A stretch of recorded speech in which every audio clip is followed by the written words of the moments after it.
Andito na ako sa labas mga kapadyak.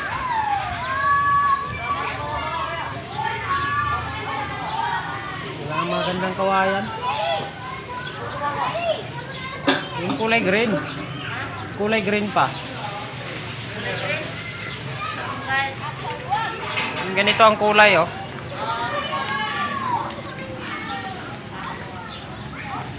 So yan mga kapadyak, nandito tayo sa labas. Ayun yung buka-buka oh. Yun, yung nagkukulay puti na yan. So what's up mga kapadyak? Welcome muli sa ating munting channel. Ang video na ating gagawin ngayon mga kapadyak ay related pa rin sa saranggula. Papansin nyo mga kapadyak, meron tayong saranggula ditong kahon. Tapos sa likod ko, meron tayong saranggulang lawing. Yan yung magiging video natin ngayon mga kapadyak. Tulad ng pinangako ko sa inyo yung nakaraang video natin, yung paggawa ko nitong saranggulang di baraha, kung naalala nyo, o box kite, ay ibibigay ko sa inyo yung tamang sukat ng bawat stick ng ating saranggula. So, kung gaano to siya kahaba, itong naka-horizontal, saka naka-vertical, so yan. So, yan ang magiging video natin ngayon. Ibibigay ko sa inyo yung layout ng ating saranggula.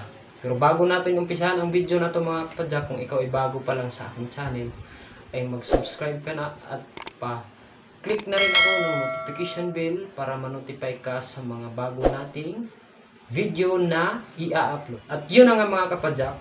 So magkikwento lang ako konti sa saranggula na ito. So nung ginawa ko to mga kapadyak, itong saranggulang di baraha, kasi nagmumukha talaga siyang baraha dahil nilagyan ko siya ng mga ganitong design mga kapadyak na para talaga siyang baraha. So paggawa ko nito, isang subok lang mga kapadyak, lumipad na agad, no? Salamat sa ating Diyos Ama dahil sa talino at yung abilidad na binigay sa atin. Tayong mga saranggulista ay mayroong mga talent sa paggawa ng saranggula. So salamat dahil biniyaan tayo niyan, no? Lagi nating ipagpasalamat kung ano may yung mga bagay na dumating sa atin. Yun na nga mga kapadyak, no? Isang subo ko lang nito. So lumipad na agad. So tuwang-tuwa yung mga bata dito. So gusto nilang kunin ito. So actually mga kapadyak, gumagawa ako ng saranggula dito. Tuwaan lang din dahil sa mga nakaraang araw ay syempre naka-lockdown tayo dito. So yun yung namin, pampalipas oras. Gusto ng mga kabataan na kukunin ko, hindi ko muna siya ibinigay mga kapadyak dahil meron pa siyang sentimental value sa akin. Umpisahan na natin yung video na to mga kapadyak, pero meron lang akong isa-shoutout, no? Papasalamat ako dahil binisita niya yung ating munting channel. Shoutout kay Cyril Ferreras. No, maraming salamat Sir Ma'am sa pagbisita sa aking munting channel. At ngayon mga kapadyak, araw ng linggo, huwag nating kaligtaan. So ngayon po ay Father's Day. So babatiin ko lang po lahat ng mga tatay sa buong mundo. Happy Father's Day po sa inyong lahat. Maraming salamat po sa sakripisyo. Ayan mga kapadyak, ito na yung ating box kite. So ayan siya. So unahin natin sukatin mga kapadyak itong part na to. So apat yan. Ito yung pinakahaligi niya sa ating box kite, no? Siya nga pala mga kapadyak, itong layout na to ay ito lamang po yung ginawa kong saranggula ngayon. So ito lamang po yung tamang laki ng aking nagawang saranggula. Pero pagka gumawa po kayo, so depende na rin sa inyo kung gaano kahaba, no? So itong gagawin nating layout, so ito lang yung saranggula na aking ginawa ngayon.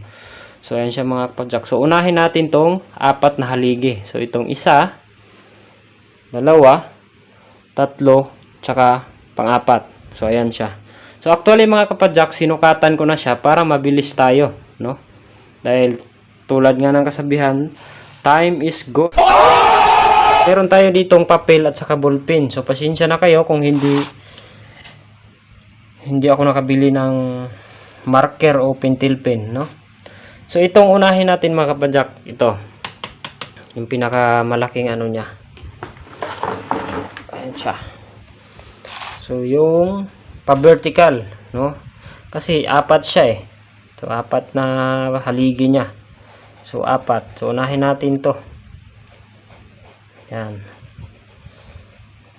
Yan yun. So ang haba niyan mga kapadyak, yung pa-vertical na yan, apat yan. So ito lang yung portion na makita natin dito sa harapan mismo. So itong dalawa muna, no? Kasi pag nakuha natin ang sukat nito, so magkatulad lang yun doon sa kabila. So ito muna ang dalawa. So ayan siya. Bali ang sukat nito mga kapadyak ay nasa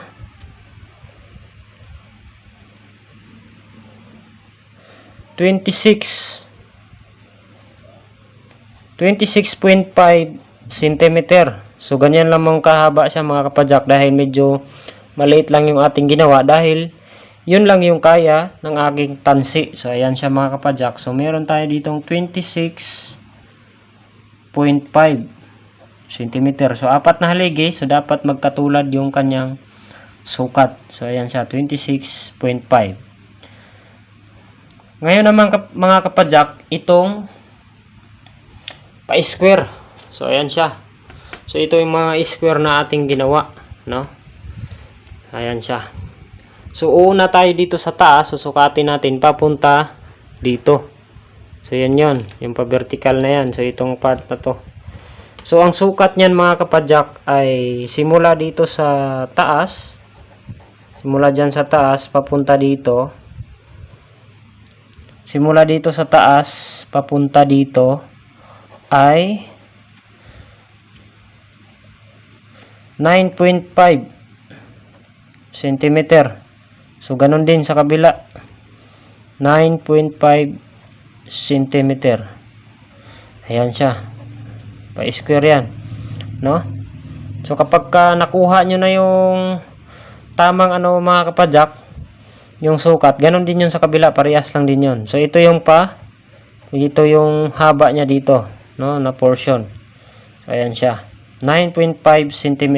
So 9. Ngayon naman mga kapadyak, ito uli, so hindi tayo dito pwedeng kumuha pag ganun. So dito tayo mag-umpisa sa pinaka ilalim. So yan yung ilalim, no, kasi ito yung pinakaulo natin eh. Ayan. So ito, dito ulit tayo magsimula sa pinakabuntot ng ating saranggolang kahon. So ayan, susukatin natin simula dito. So parehas lang din sila ng sukat. So simula dito, ayan, hanggang dito ay ganun lang din yan mga kapadyak. 9.5 cm. So 9.5 cm siya. Ngayon naman, ito ang kasunod na susukatan natin, itong pa horizontal na yan. So ito. So ang haba niyan mga kapadyak, kung ito na portion na yan, yan. So ito, saka dito. Ang haba ng stick na yan ay 10.6. So 10.6 cm. Yan, centimeter. So ganun din dito sa baba. So 10.6 cm. So actually mga kapadyak, hindi talaga siya perfect square. So hindi siya parehas ng sukat. So ganun din dito mga kapadyak, 10.6 cm. Yan. So dito din, ganun din, 10.6 cm. So yung ito kasi pakahon yan. So ganun lang din po ang sukat niya, no? So ganun lang. Tapos itong portion na to, itong natira sa gitna, kung nakikita nyo, kasi dalawang box kasi yung ating ginawa. Isa, tsaka itong nasa ilalim. So meron tayong, ito yung pinakalabasan ng hangin, no, sa ating ginawang box kite.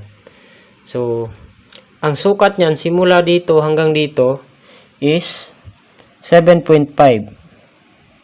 No? So, 7.5 centimeter. So ayan siya mga kapadyak, yung sukat, no? Simula dito sa taas hanggang dito sa baba, 26.5 cm, no? Ito naman, sukat na to papunta dito ay 9.5 cm. Ito yung pa-kwadrado natin na square. So, ganun din sa baba, 9.5 cm. So, tulad lang din siya. So, ayan siya. So, ito lang ang kaiba, mga kapadyak, itong side na to. So, ayan siya. Yung side ng ating saranggula, ito lang yung iba. So, ayan siya. Paikot yan, ha. Ayan. So, ito lang yung naiba. So, ang haba niyan ay nasa 10.6 cm. So, hindi siya tulad, no? So, 10.6 cm. So, kung nakaharap yung saranggulang kahon mo, so, ito kasi yun ang forma eh. Ang kinuhanan kasi natin, ito yung pinakaharap niya. Kasi, ito yung naka, dito eh, nakalagay eh. No? So, nakaganyan siya. So, ayan siya. So, ito yung pinakaharap ng saranggola natin na ating sinukatan. So, ang likod niyan, kung ano yung sukat dito, ganun din. Pati dito sa side na yan. So, ganun lang siya, mga kapadyak. So, sana nakuha nyo yung tamang sukat ng ating saranggola. So, ayan siya. Sa paggawa ng kahon, so, ganito lang kasimple, mga kapadyak. Pero depende pa rin sa'yo kung gaano kalaki yung gagawin mo. Kapag malaki yung gagawin mo, siyempre, mag-iiba na yung sukat ng bawat kahon natin. So, ayan siya. So, ito, wala to ha. Empty yan. Wala tong plastic. Empty. So, ito lang yung pinakalabasan ng ating hangin. So, ang haba niyan, simula dito, papunta dito, ay 7.5 cm. So, kung gusto nyong gayahin yung aking ginawang saranggulang libara, so, nasa inyo na yun, mga kapadyak. Ito'y pattern, no? Kung paano ko ginawa ang aking saranggulang kahon. So, yun lamang, mga kapadyak, no? Hanggang dito na lang yung ating video, no? Sana meron kayong natutunan sa ating ginawang layout ngayon sa ating saranggulang libuan. So, maraming salamat, mga kapadyak, at magandang gabi sa inyong lahat.